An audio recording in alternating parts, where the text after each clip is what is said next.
Morning friends, நம்ம இன்னைக்கு இந்த வீடியோவில் ரொம்ப ஈஸியான பிளெயின் பிரியாணி ரெடி பண்ண போகிறோம்.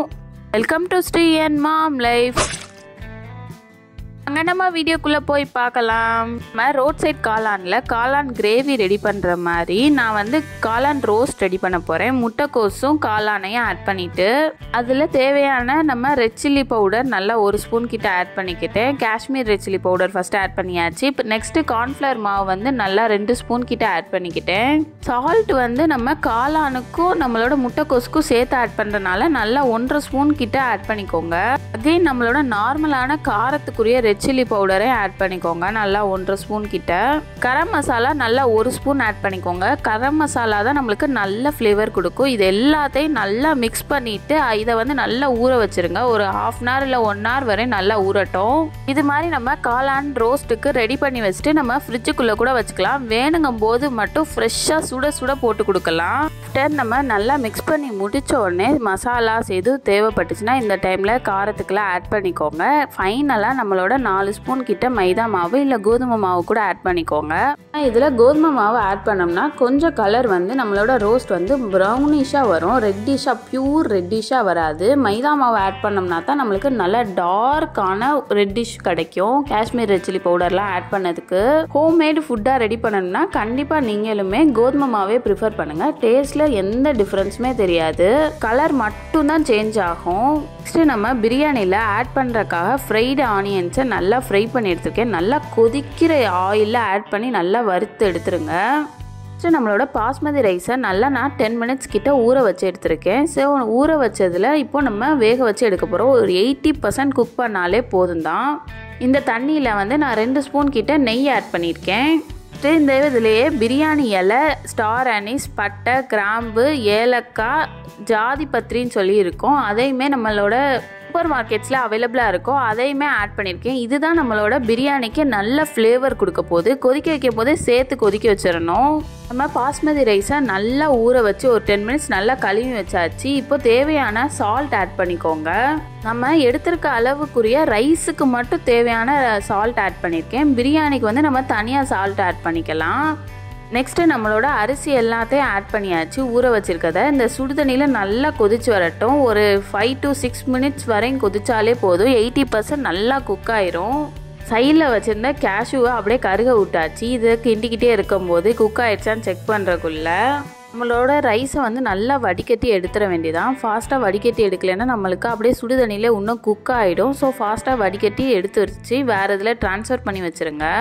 இதில் ஒரே ஒரு பெரிய வெங்காயமாக ஆட் பண்ணியிருக்கேன். நான் ஒரு 250 கிராம் ரைஸ் மட்டும்தான் இன்றைக்கி பிரியாணிக்கு ரெடி பண்ண போகிறேன். குஸ்கா பிரியாணி தான், அதாவது பிளெயின் ரைஸ் மட்டும்தான் இருக்கும். இதில் நம்ம வெஜிடபிள்ஸ் எதுவுமே ஆட் பண்ண மாட்டோம். ஸோ பிளெயினாக ரைஸ் மட்டும்தான் இருக்கும். இப்போ நான் குங்குமப்பூவை நல்லா பாலில் போட்டு ஊற வச்சு எடுத்திருக்கேன். இதை நீங்கள் சைட்லேயே ஊற வச்சுருங்க. அதோட ஆனியன்ஸ் எல்லாம் நல்லா வதங்கணும். நல்லா வதங்கின பிறகு நல்லா இஞ்சி பூண்டு பேஸ்ட் நல்லா பெருசாக 1 ஸ்பூன் கிட்ட போடுங்க. பெரிய ஸ்பூன் அளவு 1 ஸ்பூன் போடுங்க.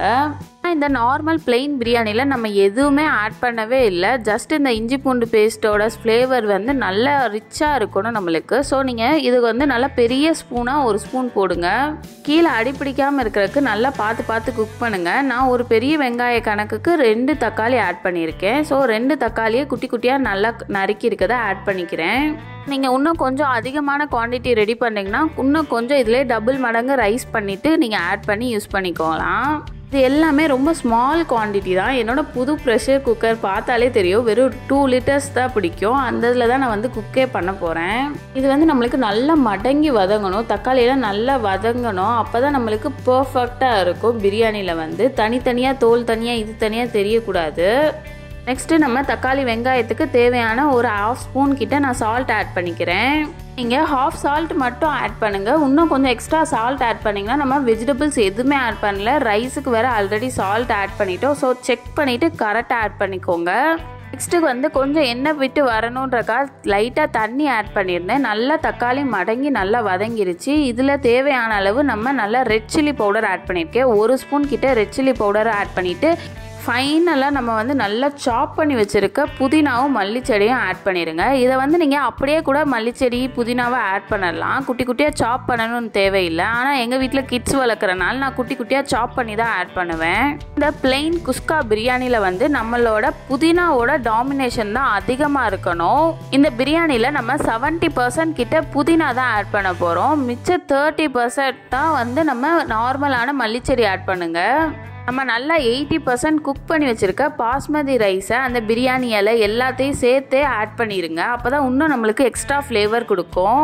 நெக்ஸ்ட்டு இந்த பிரியாணி கொஞ்சம் வேகிறதுக்காக இதில் ஒரு 1/4 டம்ளர் கிட்ட தண்ணி ஆட் பண்ணியிருக்கேன். நீங்கள் வந்து எந்த கப்பில் மெஷர் பண்ணி ரைஸ் எடுத்தீங்களோ அதிலே ஒரு 1/4 டம்ளர் கிட்ட தண்ணி ஆட் பண்ணிக்கோங்க.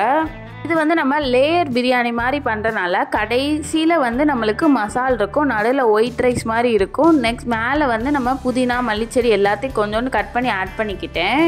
ஃபைனலாக நம்ம ரெடி பண்ணி வச்சுருக்க பாலோட ஆட் பண்ணி வச்சுருந்த சாஃப்ரான் மில்க் ஆட் பண்ணிடுங்க. இதை கண்டிப்பாக ஆட் பண்ணுங்கள், இன்னும் நல்லா ஃப்ளேவர் கொடுக்குது. இது வந்து மில்கோட குவான்டிட்டி வந்து நான் 2 டேபிள் ஸ்பூன் கிட்ட ஆட் பண்ணியிருக்கேன். நம்ம இதில் ஃபைனலாக சாப்டு ஆனியன்ஸ் வந்து நல்லா வெந்த பிறகு ரெடியான பிறகு ஆட் பண்ணிக்கலாம். இப்போ வந்து நல்லா க்ளோஸ் பண்ணிவிட்டு ஒரு 10 மினிட்ஸ் நல்லா குக் பண்ணி எடுத்துடணும். ஸ்லோ சிம்லேயே குக் பண்ணால் போதும். ஆஃப்டர் 10 மினிட்ஸ்க்கு அப்புறம் நம்ம நல்லா ஓப்பன் பண்ணி பார்த்தோம்னா செம்ம ஃப்ளேவரிங்காக இருக்கும். ஆல்ரெடி வந்து நம்மளுக்கு அப்படியே ஸ்ட்ரீம் வரும்போதே செம்ம ஃப்ளேவரிங்காக செம்மையாக இருந்துச்சு.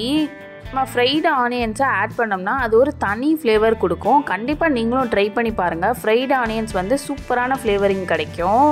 நம்மளோட பிரியாணியில் வந்து எல்லோ கலரில் நம்ம சாஃப்ரான் மில்க் ஆட் பண்ணனால அந்த ஒரு கலர்ஸுமே இருக்குது. இதை வந்து நான் நல்லா மிக்ஸ் பண்ணிக்கிட்டேன். உங்களுக்கு வேணுன்னா இந்த மாதிரி லேயராக இருக்க மாதிரியே கூட நீங்கள் வந்து சர்வ் பண்ணலாம். இப்போ நான் வந்து எல்லாத்தையும் நல்லா மிக்ஸ் பண்ணி விட்டுட்டு சூப்பராக நம்மளோட பிரியாணி வந்து நல்லா உதிரியாக ரெடியாக இருக்குது. இது மேலே அப்படியே ஃப்ரைடு ஆனியன்ஸையும் கேஷ்யூஸையும் ஆட் பண்ணிக்கிறேன். என்னோட கேஷ்யூஸ் வந்து கொஞ்சம் கருகிடுச்சு, ஆனால் வந்து ரொம்ப கசக்கலாம் இல்லை, அவ்வளோ மோசமாக இல்லை, அதனால தான் ஆட் பண்ணியிருந்தேன். வெறும் சில்லி பவுடர் மட்டும் ஆட் பண்ணிவிட்டு அவ்வளோ ஸ்பைஸியாகவும் சூப்பராக இருந்துச்சு, நல்ல ஃப்ளேவரிங்காகவுமே இருந்துச்சு நம்மளோட பிரியாணி வந்து. உணர்க்க நான் வந்து இது ஒரு 5 to 6 மினிட்ஸ் வரையும் நல்லா ஒரு லிட்டு போட்டு க்ளோஸ் பண்ணி வச்சிட்டேன்.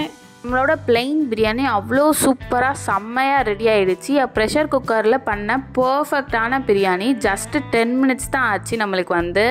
நீங்கள் இந்த மாதிரி உதிரியான பிரியாணியை சூப்பராக ரெடி பண்ணிடலாம். அவ்வளோ சூப்பராக அடியும் கீழே பிடிக்கலை, எதுவுமே கருகலை, எதுவுமே செய்யலை. நம்ம ஊற்றின 1/4 டம்ளர் தண்ணியும் நெக்ஸ்ட் அந்த மில்க்குமே பர்ஃபெக்டான இருந்துச்சு. நம்மளோட பாஸ்மதி ரைஸ் எல்லாமே சூப்பராகவும் குக் ஆகிடுச்சு. இனிமேல் சர்வ் பண்ணுறதுக்கு அப்படியே சூப்பராக எடுத்து வச்சிடலாம். ஏன்னா நெக்ஸ்ட்டு வந்து நம்ம காளான் ஃப்ரை வேறு ரெடி பண்ணணும். நம்ம வந்து இதை கிட்ஸுக்கு கூட கொடுத்து விடலாம். ரொம்ப காரம் இன்னும் கொஞ்சம் கம்மி பண்ணி கொடுத்து விட்டோம்னா அவங்களுக்கும் செம்ம ஃப்ளேவரிங்காக இருக்கும். பிரியாணி பிடிக்கிறவங்க கண்டிப்பாக அதை ட்ரை பண்ணி பாருங்கள் உங்கள் வீட்லேயும். நான் வந்து வெஜிடபிள் பிரியாணி எதுவுமே ரெடி பண்ணாதனால இப்போ வந்து காளானையும் ஃப்ரை பண்ணியாச்சு. சைட் டிஷ்க்கு செம்ம காம்பினேஷனாக இருந்துச்சு. காளானை வந்து நீங்கள் குட்டி குட்டியாக போடுங்க ஃப்ரை பண்ணுறதுக்கு. கொஞ்சம் பெரிய பீஸாக நீங்கள் போட்டிங்கன்னா உள்ளே வந்து பர்ஃபெக்டாக வெந்திருக்காது. சூப்பரான கிறிஸ்பியான காளானும் ரெடி. நம்மளோட பிரியாணியும் நல்லா உதிரியாக சூப்பராக ரெடி ஆயிடுச்சு. பாம்பு இந்த பட்டை இதெல்லாம் தான் எடுக்க கொஞ்சம் கஷ்டமாக இருந்துச்சு. மிச்சபடி நம்மளுக்கு பிரியாணி செம்ம அல்டிமேட், ரொம்ப ஃபாஸ்ட்டாகவும் ரெடி பண்ணிடலாம். நம்மளோட காளான் வந்து மைதா மாவு ஆட் பண்ணாமல் கோதுமை மாவில் ஆட் பண்ணால் இந்த கலரில் தான் நம்மளுக்கு ரிசல்ட் கிடைக்கும்.